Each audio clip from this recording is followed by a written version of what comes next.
रोज़ शाम को 8 बजे फ्राइडे को प्राग की सिटी में एक स्पेसिफिक कॉफ़ी शॉप पर एक व्यक्ति एक ही स्पेसिफिक टेबल पर बैठता था, कॉफ़ी मंगवाता था, कॉफ़ी पीता था और उसके बाद उठ के चले जाता था। कुछ भी सस्पिशियस नहीं था, लेकिन इस पर्टिकुलर व्यक्ति के ऊपर नज़र रखी हुई थी भारत के एक रॉ के ऑपरेटिव कबीर आनंद ने। क्योंकि कबीर इस चीज़ को ऑब्जर्व कर रहा था, क्योंकि ये व्यक्ति कोई नॉर्मल नहीं बल्कि एक बहुत बड़ा आर्म्स डीलर था जो नॉर्थ ईस्ट के अंदर आर्म्स को सप्लाई कर रहा था। और सबसे सरप्राइजिंग बात है कि कबीर के पास सवाए इस व्यक्ति को कॉफ़ी शॉप में ऑब्जर्व करने के और कोई विकल्प नहीं था, क्योंकि उसके बाद इस व्यक्ति की टेलिंग नहीं की जाती थी।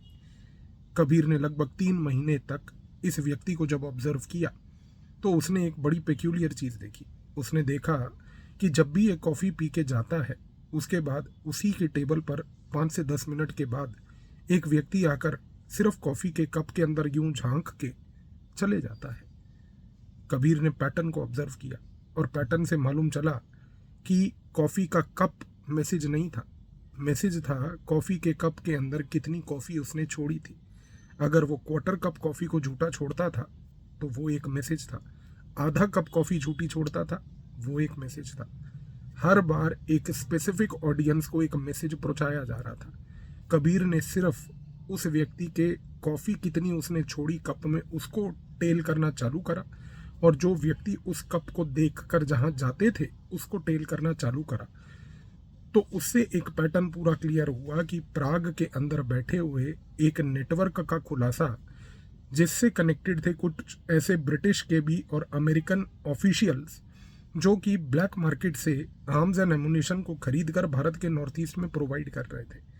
8 महीने तक चला भारत का ये सीक्रेट कोवर्ट ऑपरेशन प्राग में इस तरीके से कामयाब हुआ कि उस व्यक्ति जो कॉफ़ी पीता था उसके ऊपर कोई आंच नहीं आई, लेकिन लगभग 6 से 8 महीने में उसका पूरा का पूरा नेटवर्क ही कोलैप्स कर गया।